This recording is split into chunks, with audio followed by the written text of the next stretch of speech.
ಬೆಂಗಳೂರು ವಿವಿ ಆವರಣದ ಅರಣ್ಯ ಪ್ರದೇಶಕ್ಕೆ ಅತಿಕ್ರಮ ಪ್ರವೇಶ. ಜ್ಞಾನಭಾರತಿ ಆವರಣದಲ್ಲಿ ಅಕ್ರಮವಾಗಿ ನೂರಾರು ಮರ ಗಿಡಗಳನ್ನ ನಾಶ ಮಾಡಲಾಗ್ತಾ ಇದೆ. ಶಟಲ್ ಕಾಕ್ ಕೋರ್ಟ್ ಆಗಿ ಜ್ಞಾನಭಾರತಿ ಅರಣ್ಯ ಪ್ರದೇಶವನ್ನ ಬಳಕೆಯನ್ನ ಮಾಡ್ಕೊಳ್ತಾ ಇದ್ದಾರೆ. ಪ್ರಶ್ನೆ ಮಾಡಿದ್ರೆ ಕೆಲ ರಾಜಕಾರಣಿಗಳು ಹಿಂಬಾಲಕರಿಂದ ದರ್ಪವನ್ನ ತೋರಿಸ್ತಾ ಇದ್ದಾರೆ, ದೌರ್ಜನ್ಯವನ್ನ ಎಸಗ್ತಾ ಇದ್ದಾರೆ. ಸೋಷಿಯಲ್ ಮೀಡಿಯಾದಲ್ಲಿ ವೈರಲ್ ಆಗಿದೆ ವಾಗ್ವಾದದ ವಿಡಿಯೋ. ಜ್ಞಾನಭಾರತಿ ಅರಣ್ಯವನ್ನ ಅಕ್ರಮ ಪಾರ್ಟಿ ಚಾರಣಕ್ಕೆ ಬಳಕೆ ಮಾಡಿಕೊಂಡ್ರೆ ಎಷ್ಟು ಸರಿ ಅಂತ ಹೇಳಿ ಪ್ರಶ್ನೆಯನ್ನ ಮಾಡ್ತಾ ಇದ್ದಾರೆ. ಆದ್ರೆ ಶೆಟ್ಟಲ್ ಕೋರ್ಟ್ನಿಂದಾಗಿ ನೂರಾರು ಮರ ಕಡಿದ್ರು ಸುಮ್ಮನಿದ್ದಾರೆ. ಯಾಕೆ? ಇದನ್ನ ಕೇಳಿ ಪ್ರಶ್ನೆಯನ್ನ ಮಾಡಿದ್ರೆ ಇದ್ರ ಬಗ್ಗೆ ಧ್ವನಿ ಎತ್ತಿದ್ರೆ ದರ್ಪವನ್ನ ತೋರಿಸ್ತಾ ಇದ್ದಾರೆ. ಹಾಗಾದ್ರೆ ಕುಲಪತಿಗಳು ಇದಕ್ಕೆ ಕಡಿವಾಣವನ್ನ ಹಾಕ್ತಾರ?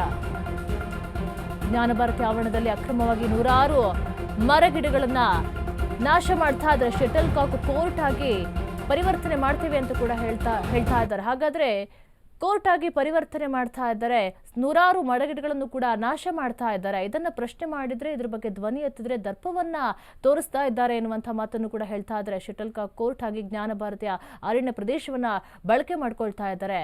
ಈಗಾಗಲೇ ಸಾಕಷ್ಟು ಅರಣ್ಯ ನಾಶ ಕೂಡ ಆಗೋಗಿದೆ. ಇರುವಂತಹ ಅರಣ್ಯ ಪ್ರದೇಶಗಳನ್ನಾದ್ರೂ ಉಳಿಸ್ಕೊಳ್ಳೋಣ, ಆಟ ಆಡೋದಕ್ಕೆ ಬೇರೆ ಜಾಗವನ್ನ ಹುಡ್ಕೊಳ್ಳೋಣ, ಇರುವಂತಹ ಜಾಗದಲ್ಲಿ ಕೂಡ ಅದನ್ನ ಆಟ ಆಡೋಣ ಅಂತ ಹೇಳಿ ಕೂಡ ಕೆಲವರು ಹೇಳಿಕೆಯನ್ನ ಕೊಡ್ತಾ ಇದ್ದಾರೆ. ಈಗ ಜ್ಞಾನಭಾರತಿ ಅರಣ್ಯವನ್ನ ಅಕ್ರಮ ಪಾರ್ಟಿ ಚಾರಣಕ್ಕೆ ಬಳಕೆ ಮಾಡ್ಕೊಳ್ಳೋದು ಎಷ್ಟು ಸರಿ?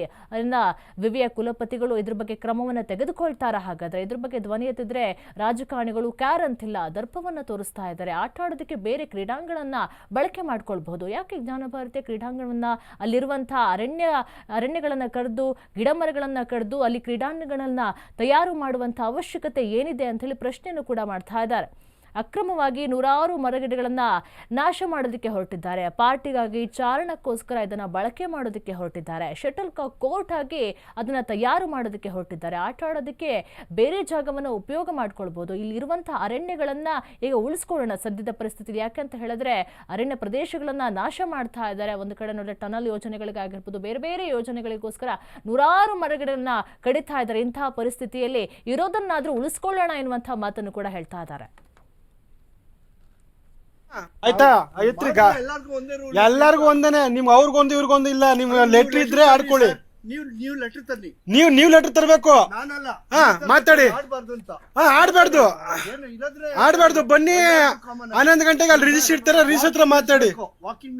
ವಾಕಿಂಗ್ ಇಲ್ಲಿ ನಾನ್ ಕ್ಲಿಯರ್ ಕಟ್ ಆಗಿ ಹೇಳ್ತೀನಿ. ವಾಕಿಂಗ್ ಮಾಡ್ಕೊಳ್ಳಿ. ವಾಕಿಂಗ್ ನಿಲ್ಸಕ್ ಆಗಲ್ಲ, ನೀವ್ ಹೇಳ್ದಂಗ್ ಮಾಡಕ್ ಆಗಲ್ಲ. ವಾಕಿಂಗ್ ಮಾಡ್ಕೊಳ್ಳಿ. ಬ್ಯಾಡ್ಮಿಂಟನ್ ಇಲ್ಲಿ ಶಟಲ್ ಕಾಕ್ ಎಲ್ಲ ಆಡಂಗಿಲ್ಲ. ನೀವ್ ಆಡ್ಬೇಕು ಅಂದ್ರೆ ನೀವ್ ಅಲ್ಲಿ ರಿಜಿಸ್ಟರ್ ಹತ್ರ ಬಂದು ಸರ್ ನೀವ್ ಮಾಡ್ತಿದ್ದೀರಂತ ನಾನು ನಿಮ್ಗೆ ಹೇಳ್ತಾ ಇಲ್ಲ. ಆಯ್ತಾ? ಇಲ್ಲಿ 8 AC ಕಳ್ತನ ಆಗಿದೆ.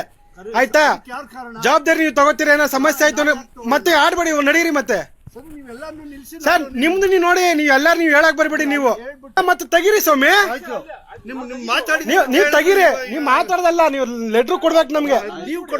ನೀವು ನಮಗ್ ಕೊಡ್ಬೇಕು. ಸರ್ಕಾರ ಯೂನಿವರ್ಸಿಟಿ ಕಡೆಯಿಂದ ನಮ್ಮನ್ನ ಅಪಾಯಿಂಟ್ ಮಾಡಿರೋ ಸರ್ಕಾರ. ಅರ್ಥ ಆಯ್ತಾ? ನೀವು ಲೆಟರ್ ಮಾಡಿಸ್ಕೊಂಬ ಆಡೋರು ನೀವು ಮಾಡಿಸ್ಕೋಬೇಕು. ಎಲ್ಲಾರನ್ನು ಕ್ಲಿಯರ್ ಮಾಡ್ತೀವಿ ಅಷ್ಟೇ. ಎಲ್ಲ ಸ್ವಾಮಿ ನಾವು ನೋಡಿ ರಿವಾಲ್ಯ ಕೂಡ ಬನ್ನಿ. ಸ್ಟೇಷನ್ ಹೋಗೋಣ ಸ್ವಾಮಿ. ಮಾತಾಡಿ. ನೀವು ಲಾಯರ್ ತರ ಮಾತಾಡಿ. ನೀವು ಬೇರೆ ತರ ವರ್ತನೆ ಮಾಡಬೇಡಿ. ನೀವು ಬೇರೆ ಅಲ್ಲಿ ಹೋಗೋದು ಅಂತ ಏನ್ ಹೇಳೋದು? ನೀವು ಯಾವ ವರ್ತನೆ ಮಾಡ್ತಾ ಇದೀರ ನೀವು ಲಾಯರ್ ಆಗಿ? ನೀವು ಸರ್ ನಾವು ಎಲ್ಲಾರ್ಗು ನಮ್ ಕಾನೂನು ಪ್ರಕಾರ ಏನ್ ಹೇಳ್ಬೇಕು ಅಂತ ನಾವ್ ಹೇಳ್ತೀವಿ. ಅರ್ಥ ಆಯ್ತಾ? ಎಲ್ಲಾರ್ಗು ಹೇಳ್ತೀವಿ. ನೀವು ಸಪೋರ್ಟ್ ಮಾಡ್ಬೇಕು ಬಂದಿ. ಅರ್ಥ ಆಯ್ತಾ? ಮತ್ತೆ ಸುಮ್ನಿರಿ. ಮತ್ತೆ ಮಾಡಲ್ಲ ಅಂದ್ರೆ ಬಿಡಿ. ನೀವು ಲೆಟರ್ ತಗೊಂಬನ್ನಿ, ಆಡ್ಕೊಳ್ಳಿ. ಸ್ವಾಮಿ ನಾವು ಲೆಟರ್ ಯೂನಿವರ್ಸಿಟಿ ಅವ್ರು ನಮ್ಗೆ ಏನ್ ಅಪಾಯಿಂಟ್ಮೆಂಟ್ ಡ್ಯೂಟಿ ನಾವು ಅದನ್ನ ಮಾಡ್ತಾ ಇದೀವಿ. ಅರ್ಥ ಆಯ್ತಾ? ಕ್ಲಿಯರ್ ಮಾಡಿ. ಇಲ್ಲ ಅಣ್ಣ ತೆಗಿಯೋಣ, ಆಗಲ್ಲ. ಮಾಡ್ತೀವಿ, ತೆಗೀರಿ, ಬನ್ನಿ.